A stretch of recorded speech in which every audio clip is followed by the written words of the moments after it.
Hola, ¿qué tal? Muy buen día a todos. Hoy vamos a hablar de un problema que vemos mucho en los hospitales y como geriatras también vemos mucho en casas cuando ya perdemos el control de las infecciones y vienen esta serie de situaciones que generan que caigamos en algo que en medicina denominamos sepsis.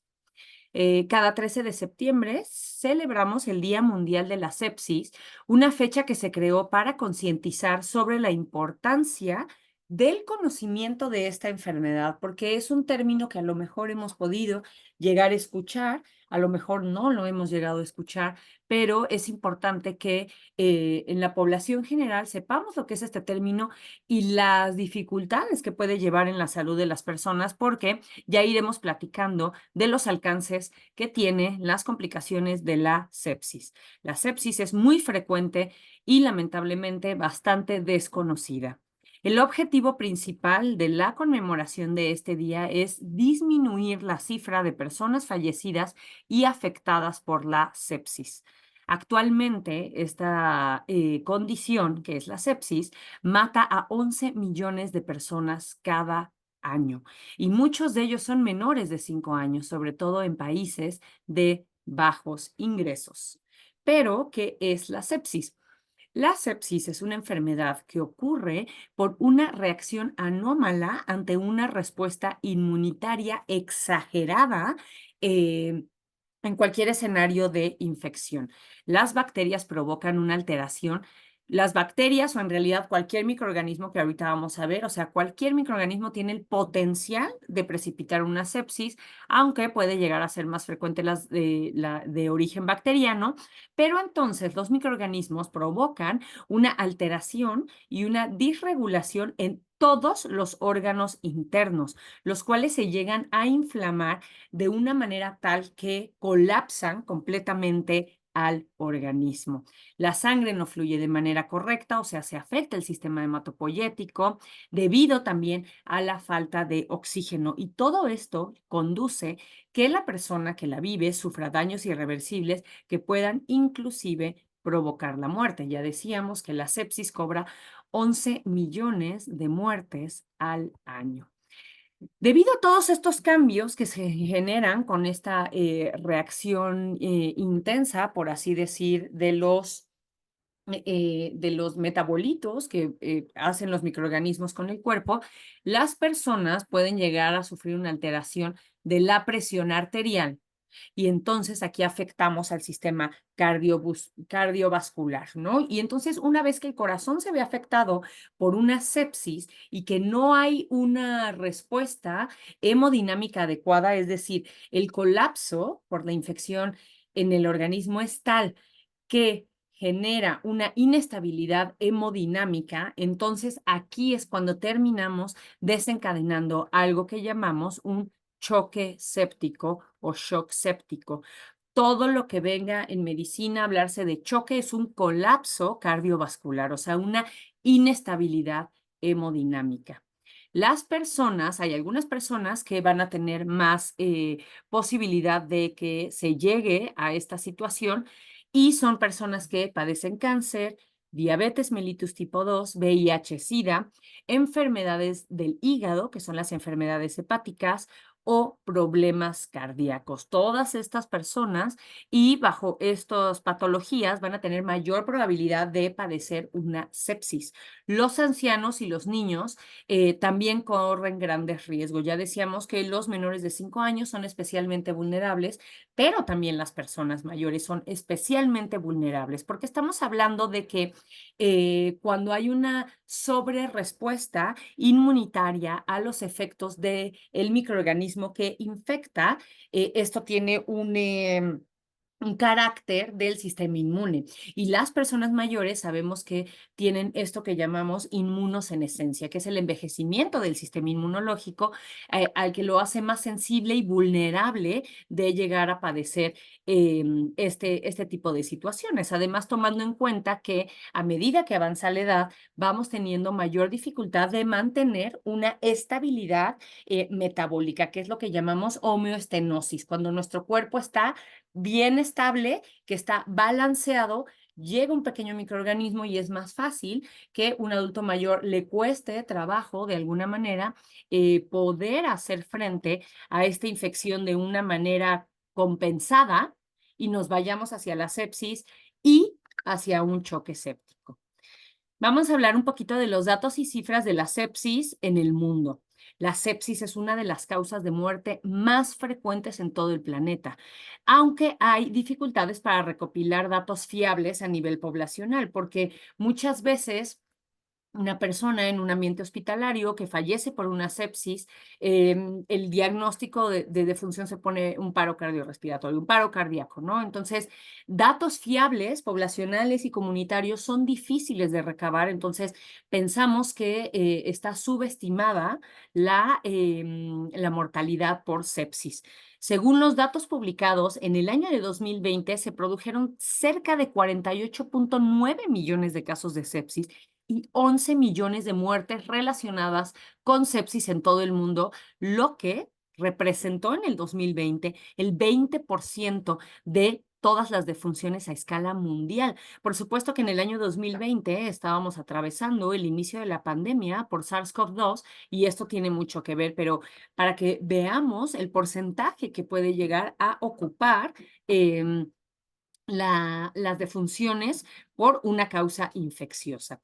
Cerca de la mitad de todos los casos estimados de sepsis en el mundo se producen en menores de 5 años. Y esto es muy importante porque pensaríamos que, ay, la sepsis, bueno, va a ocurrir nada más en un adulto o a lo mejor en alguien que agarra una neumonía, una persona mayor, pero fíjense, casi la mitad va a ser en niños menores de 5 años. Y por cada 1,000 pacientes hospitalizados se estima que 15 desarrollarán sepsis como complicación derivada de atención de la salud. Esto es, que ingresan por alguna situación, a lo mejor no es una situación infecciosa inicial, pero el 15%, perdón, el 1.5% van a desarrollar sepsis por complicaciones dentro del hospital. Aunque la sepsis puede afectar a cualquier persona en cualquier parte del mundo, lo que sí es cierto es que existen disparidades regionales significativas en la incidencia y en la mortalidad de esta condición, registrándose obviamente tasas muchísimo más elevadas en los países de ingreso bajo y medio. ¿Por qué? Porque pues tenemos menos acceso a la salud, menos acceso a medicamentos adecuados, menos infraestructura, una menor infraestructura en el tema de apoyo a la salud. Entonces, aquí los países y las comunidades que están más conurbadas tendrán entonces mayor riesgo de presentar estas complicaciones. Em, Algo importante es que la sepsis, ya decíamos, es una afección potencialmente mortal que se produce, ya mencionábamos al principio, en esta sobrereacción del sistema inmunitario que va a llevar a una disfunción orgánica. Si esto no se controla y sigue avanzando, indudablemente llega al choque séptico y el choque séptico es muchísimo más riesgoso para aumentar la mortalidad. Otra de las poblaciones que tienen también más riesgo de tener sepsis pues, son los menores de 5 años, las personas mayores y las mujeres embarazadas, además de las comorbilidades que ya mencionábamos, enfermedades metabólicas como diabetes mellitus tipo 2, cardiopatías y también enfermedades que afecten al sistema inmunológico, como por ejemplo VIH, SIDA. Aunque la causa, mencionábamos, puede llegar a ser una infección bacteriana, también puede deberse a otras infecciones, no únicamente de bacterias, también pueden ser causados por virus, parásitos u hongos. Obviamente, la atención de la sepsis requiere una atención médica inmediata, en particular con el uso adecuado y supervisado de antimicrobianos líquidos por vía intravenosa y otras medidas. Una sepsis debe manejarse en un ambiente hospitalario por las posibles consecuencias y complicaciones que esto puede derivar. Una sepsis contraída en entornos asistenciales es uno de los tipos más frecuentes de eventos adversos que se dan durante la atención de la salud y cada año afecta a centenares de millones de pacientes en todo el mundo, que era lo que mencionábamos de esta sepsis que está relacionada, que la agarras en el hospital, pues, ¿no? Entonces, sí es importante tener también en cuenta esto.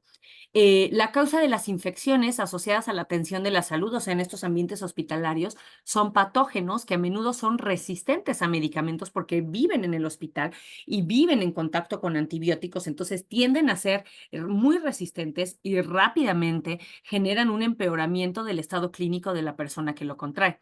La resistencia a los antimicrobianos es un factor sumamente importante que determina la falta de respuesta clínica al tratamiento, lo que rápidamente puede derivar en una sepsis y en un choque séptico que ya mencionábamos, que muchas veces en el choque séptico es irreversible y el riesgo de mortalidad es más alto.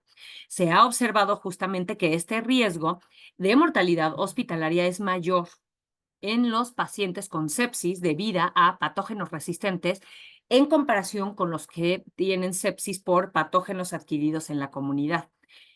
En el año 2019-2020 se produjeron 4.5 millones de muertes asociadas con la resistencia antimicrobiana y entre ellas 1.27 millones de muertes directamente atribuibles a la resistencia a los antibióticos. La implementación de las medidas preventivas contra las infecciones es fundamental para hacer la prevención de la sepsis. La higiene adecuada de manos, el acceso a programas de vacunación, la mejora en la calidad y también en la disponibilidad de los sistemas de saneamiento, abastecimiento de agua y que como comunidad adoptemos prácticas óptimas en materia de prevención y control de infecciones, tanto en la comunidad como en entornos de atención médica, o sea, dentro de los hospitales también tenemos estos programas, son puntos clave para reducir la aparición de la sepsis. Ya teniendo la sepsis o la infección, el diagnóstico precoz y la atención clínica oportuna y apropiada, por ejemplo, mediante el uso óptimo de los antimicrobianos que se deben utilizar, la rehidratación es fundamental, son elementos cruciales para aumentar las posibilidades de supervivencia. Aunque una sepsis puede iniciarse de manera repentina y presenta una carga de mortalidad a corto plazo, también puede ser la causa de una importante morbilidad a largo plazo que requiera tratamiento y apoyo. En consecuencia, el tratamiento de una sepsis requiere de un enfoque multidisciplinario. Yo he tenido pacientes que a partir de una sepsis o inclusive presentando choque séptico, logran, ¿no? Tener supervivencia a este evento, pero quedan con muchas secuelas, ¿no? Si fue una neumonía, a lo mejor ya están oxígeno dependientes, con una clase funcional disminuida, es decir, que pierden la funcionalidad y la facilidad que tenían para sus actividades, y entonces esto también impacta en el día a día, en cómo estaba la persona y ahora los requerimientos que va a tener.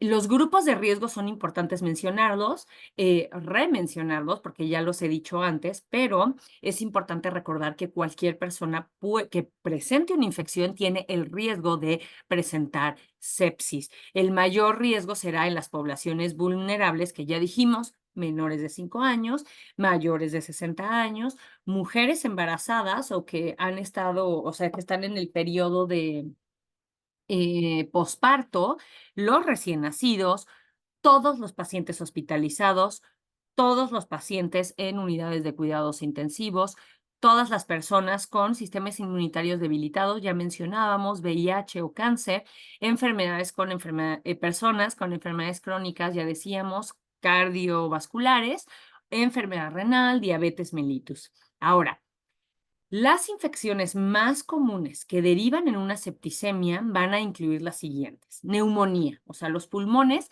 son de los primeros o de las causas más frecuentes que pueden complicarse a una sepsis y choque séptico.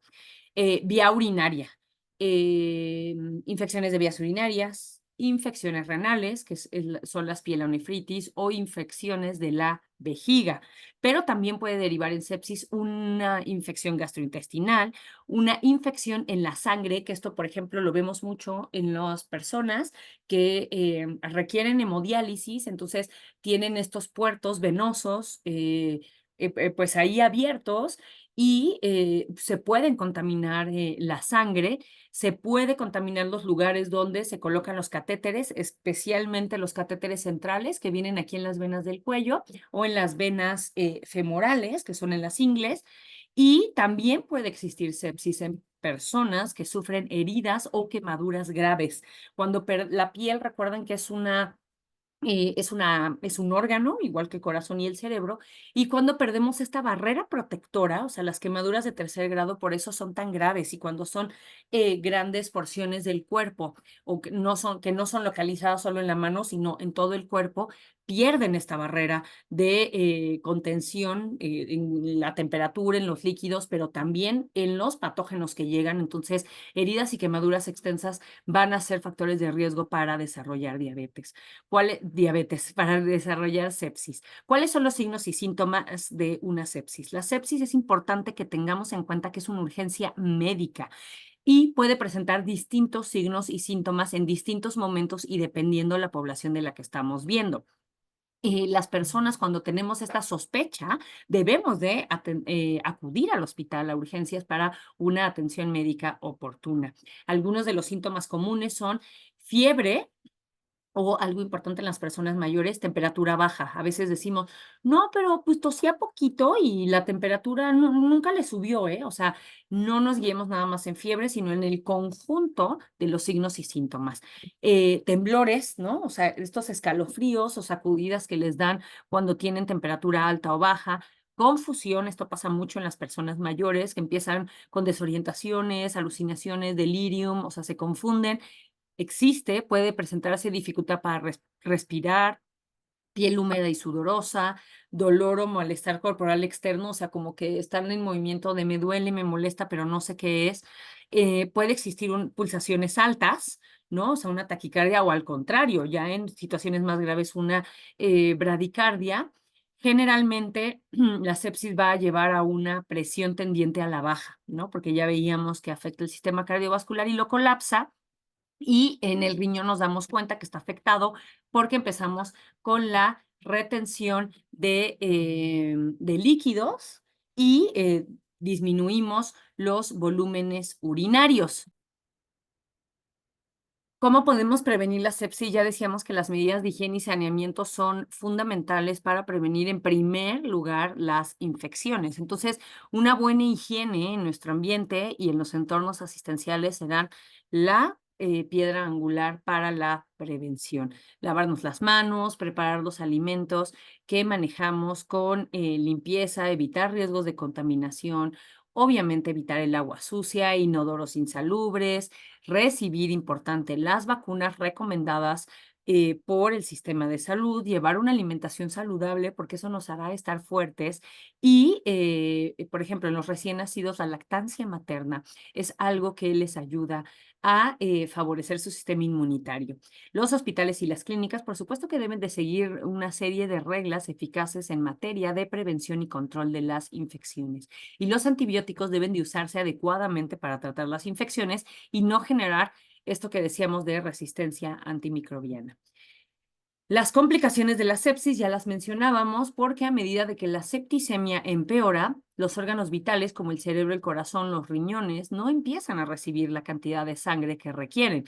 Y entonces esto puede llegar a empezar a generar coágulos sanguíneos atípicos. Y estos coágulos pequeños resultantes o la ruptura de los vasos sanguíneos puede dañar o destruir los tejidos. La mayoría de las personas que se recupera de una septicemia leve lo pueden hacer, pero la tasa de mortalidad por choque séptico, o sea, ya que llegamos a un choque séptico, es alrededor del 30 al 40%. Además, un episodio de septicemia grave aumenta el riesgo de infecciones futuras. Eh, la manera en la que hacemos el diagnóstico es con la exploración física, signos y síntomas, antecedentes, siempre hay una infección y debemos de, si no la encontramos, buscar activamente con análisis de sangre indicios de una infección, problemas de coagulación sanguínea, obviamente revisar el resto de los órganos, midiendo función hepática, midiendo función renal, midiendo los niveles de oxigenación, valorando los electrolitos, buscando que no haya un desequilibrio, examen general de orina para descartar que haya infección a ese nivel. Si hay heridas en la piel que mencionábamos, pues buscar y cultivar estos líquidos de las heridas para ver que no haya infecciones, analizar también estas secreciones, por ejemplo, flema, ya decíamos la orina, y algo que nos ayuda mucho también es el diagnóstico por imágenes. Si el lugar de infección no se encuentra fácilmente, se puede a lo mejor pedir todavía muchísimo más pruebas, ¿no? De imagen, en particular radiografías, ultrasonidos, tomografías o inclusive llegar a resonancia magnética.